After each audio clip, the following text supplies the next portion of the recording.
इस वक्त हम दिल्ली में मौजूद हैं, दिल्ली के विजय चौक में, और हमारे साथ एक दिन बाकी बच गया है परिणाम आने में। एग्जिट पोल आ चुके हैं, यानी अनुमान सामने है, अब नतीजों का इंतजार है, लेकिन पूरा देश चर्चा कर रहा है कि आखिरकार 4 तारीख को क्या होने वाला है। और उस चर्चा के पीछे आधार भी है, आधार है एग्जिट पोल। एग्जिट पोल में जो देश भर के अलग अलग प्रदेश हैं, वहां से जो संकेत मिले हैं, उन संकेतों के जरिए हम परिणामों के नजदीक पहुंचने की कोशिश कर रहे हैं, उसका विश्लेषण कर रहे हैं। और मेरे साथ यहां पर आप देख सकते हैं तमाम लोग मौजूद हैं दिल्ली के और आसपास के इलाकों के। एक बार जोरदार तालियों के साथ हमारे खास मेहमानों का भी स्वागत करिए। और मैं आपको रूबरू करा दूं, हमारे साथ एक खास पैनल है, के शर्मा जी हमारे साथ मौजूद हैं, भारतीय जनता पार्टी के प्रवक्ता हैं। इसके अलावा अभय दुबे साहब हमारे साथ मौजूद हैं, कांग्रेस के प्रवक्ता हैं। राजकुमार भाटी जी हमारे साथ मौजूद हैं, समाजवादी पार्टी के नेता प्रवक्ता हैं। और यशवंत देशमुख साहब हमारे साथ मौजूद हैं, फाउंडर है सी वोटर के। और साथ ही साथ प्रोफेसर बद्री नारायण जी हमारे साथ मौजूद हैं, पॉलिटिकल एनालिस्ट हैं। इनसे भी हम बात करेंगे। तो आइए चर्चा की शुरुआत, यानी देखिए उत्तर प्रदेश, बिहार, बंगाल, ये 3 ऐसे राज्य हैं जिन राज्यों पर सबकी नजरें टिकी हुई थी। और एग्जिट पोल में इन तीनों राज्यों से जो संदेश आया है, या यूं कहे जो संकेत आया, उस संकेत को, संदेश को पढ़ने की जरूरत है। तो आइए इस चर्चा की शुरुआत सीधे भारतीय जनता पार्टी के प्रवक्ता के शर्मा जी से करेंगे। शर्मा जी, यूपी, बिहार और बंगाल, क्या ये करवाएंगे आपको 400 पार, या 400 पार के पहले रह जाएगी स्थिति? क्या कहेंगे आप देख के जो एग्जिट पोल संकेत दे रहा है, संदेश दे रहा है? रोहित जी, सबसे पहले तो आपके एग्जिट पोल ने ही स्पष्ट कर दिया है कि हम 400 पार कर रहे हैं, तो इसमें तो कोई हमारे में 400 पार से नीचे है। नहीं, ठीक है, लगभग आप उसी जगह पहुंचे हैं। बाकी अन्य जो है कई एग्जिट पोल मिलाएं तो स्थिति वही है। और ये तो एग्जिट पोल है, एग्जिट पोल आया है, अभी 4 तारीख को परिणाम आएंगे। आप देख लीजिएगा, हम अपने जो हमारा जो नारा था, हम उस नारे से आगे जाएंगे जी। अब रही बात आपने 3 राज्यों की, मैं 3 राज्य नहीं, देश के सभी 36 राज्यों की बात करें, हम सारे राज्यों में अपनी बढ़त बना रहे हैं जी। और इस चुनाव में यदि मैं आपने जो पोल किया है, मैं उसी का उदाहरण दूं जी, तो इस 2024 के चुनाव के माननीय प्रधानमंत्री नरेंद्र मोदी जी के नेतृत्व में जो चुनाव हुआ है, उसकी कई उपलब्धियां हैं। उसमें एक महत्वपूर्ण उपलब्धि यह होगी कि ऐसा कोई राज्य नहीं होगा, यदि मैं एक-एक सीट की राज्य वाला छोड़ दूं जी, तो जो 27-28 जो बड़े राज्य हैं, ऐसा कोई राज्य नहीं होगा जहां भारतीय जनता पार्टी का सांसद न हो।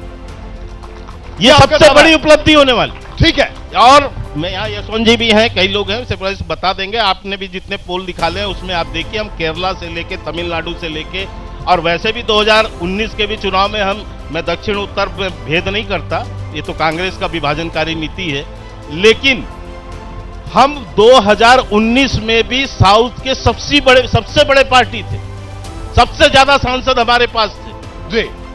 और इस बार उससे हम और ज्यादा जाने वाले हैं, लेकिन एक भी राज्य ऐसा नहीं होगा जहां कि हमारा सांसद नहीं होगा। और अभी कांग्रेस को ढूंढना पड़ेगा। पिछली बार 17 राज्यों में 0 सीट थी, खाता भी नहीं खुला था।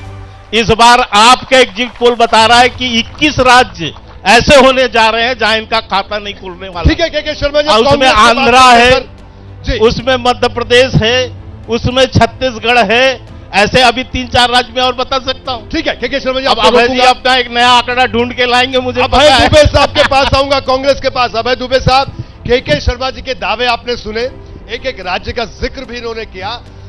उत्तर प्रदेश, बिहार और बंगाल, जो एग्जिट पोल जो संदेश और संकेत दे रहे हैं, अनुमान है ये, तो उसके लिहाज से जो आपकी रणनीति थी, या इंडिया का जो एक बड़ा अम्ब्रेला आपने बनाया था, तो वो तो इन राज्यों में उस तरह से रिएक्ट करता हुआ नहीं दिख रहा है। देखिए, हर मुंगेरी लाल को हसीन सपने देखने का वो मौका है, तो देखने चाहिए। ये चार दिन की चांदनी है, 1 से 4 तक फिर अंधेरा जो नजर आएगा वो सबके सामने।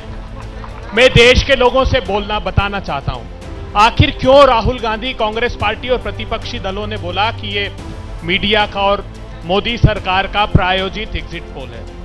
इसका एक बुनियादी सिद्धांत है, एक मनोवैज्ञानिक दबाव सरकार बनाना चाहती है प्रशासन पर, चुनाव आयोग पर, पिछली दफा 40 सीटें ऐसी थी जो भारतीय जनता पार्टी बहुत मार्जिनल वोट से जीती थी, जैसे मछली शहर 181 वोट से जीती, मेरठ जैसी ऐसी 40 सीटें थी। अब होता क्या है, मैं एक छोटा सा 10 सेकंड सिर्फ आपका समय, जी बोलिए बोलिए। उदाहरण देता हूं मैं। अभी सबसे पहले एबीपी न्यूज ने बताया कि हम इलेक्शन कमीशन गए कि पोस्टल बैलेट की गिनती पहले होनी चाहिए। ये रूल्स में थे, पीपल्स रिप्रेजेंटेशन एक्ट 1951 के रूल्स में प्रोविजन था, लेकिन इस बार चुनाव आयोग ने एक एडमिनिस्ट्रेटिव ऑर्डर जारी किया और कहा कि नहीं, पोस्टल बैलेट की गिनती पहले नहीं की जाएगी। इस बार बहुत अधिक बदलाव है। उदाहरण देता हूं, तमिलनाडु में लगभग 6 करोड़ वोटर है, अगर 70% वोट गिरते हैं तो 4 करोड़ वोट गिरे, 16.5 लाख वहां पोस्टल बैलेट्स के वोट्स हैं, जिसमें 85 ईयर्स के ऊपर, फिजिकली डिसेबल्ड और सर्विस वाले, अर्थात 4% वोट। अगर 4% वोटों का हेरफेर होता है तो ये जो 40 सीटों का मैं मूल्यांकन कर रहा था उसमें हेरफेर होगा। हमने कहा कि हर राउंड के बाद सर्टिफिकेट साइन करके दें। क्यों नहीं देंगे साहब?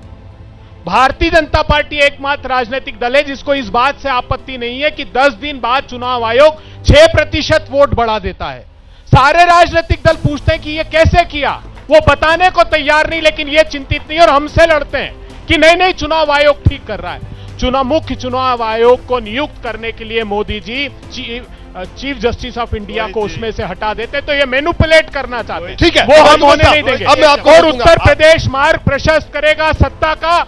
मैं आज आश्वस्ति देता हूं, हम दोनों भाई, मैं तो 2 महीने उत्तर प्रदेश था, भारतीय जनता पार्टी आधी उत्तर प्रदेश ठीक है,